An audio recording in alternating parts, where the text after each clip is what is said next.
জি বাংলা ও star জলসার পর্দায় শুরু হতে চলেছে একাধিক নতুন ধারাবাহিক। স্টার জলসার পর্দায় আসতে চলেছে 3টি নতুন ধারাবাহিক। অবিকা মালাকার ও রণজয় বিষ্ণুর প্রতিজ্ঞা নতুন ধারাবাহিক ঘূর্ণি ও মানালিদের নতুন ধারাবাহিক সংসারে সংকীর্তন। তো অন্যদিকে জি বাংলার পর্দায় আসতে চলেছে 2টি নতুন ধারাবাহিক, কমলা নিবাস ও অন্নপূর্ণার লক্ষ্মীরা।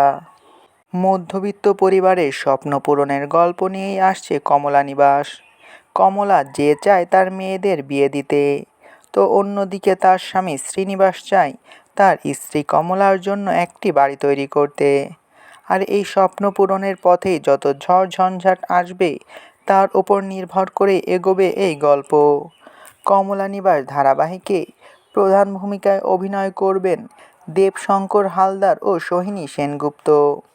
এছাড়াও এই ধারাবাহিকে আরও থাকবেন দেবাদ্রিতা বসু, সংহতি ব্যানার্জি, তানিয়া রায়, মৃত্যুঞ্জয় ভট্টাচার্য, সৌরভ চ্যাটার্জি এবং অনেক বছর পর আবারও পর্দায় ফিরতে চলেছেন অভিনেতা পরমব্রত চট্টোপাধ্যায়। অনেকেই ধারণা করছিল কোন স্লটে আসতে পারে এই ধারাবাহিকটি। অবশেষে প্রকাশ পেয়ে গিয়েছে কমলা নিবাস ধারাবাহিকের টাইম স্লট।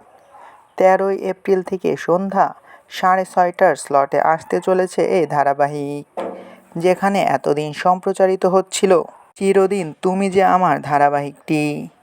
তাহলে চিরদিন তুমি যে আমার ধারাবাহিক কি শেষ হয়ে যাবে? এখনই শেষ হচ্ছে না এই ধারাবাহিকটি। 13ই এপ্রিল থেকে চিরদিন তুমি যে আমার ধারাবাহিকটি 5:30টার স্লটে সম্প্রচারিত হবে, যেখানে আবার এতদিন সম্প্রচারিত হচ্ছিল নতুন ধারাবাহিক 7 পাকে বাঁধা।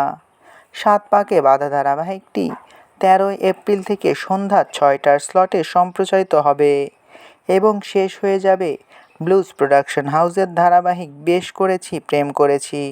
বলা বাহুল্য, কমলা নিবাস ধারাবাহিকটি কান্নাডা ধারাবাহিক লক্ষ্মী নিবাসের অরিজিনাল রিমেক। এই ধারাবাহিক নিয়ে আপনার কি মতামত, তা অবশ্যই কমেন্ট করে জানাতে পারেন। ভিডিওটি ভালো লাগলে চ্যানেলটিকে সাবস্ক্রাইব করে আমাদের সাথেই থাকবেন। আপনাদের ভালোবাসায় আমাদের সামনে এগিয়ে যাওয়ার শক্তি যোগায়।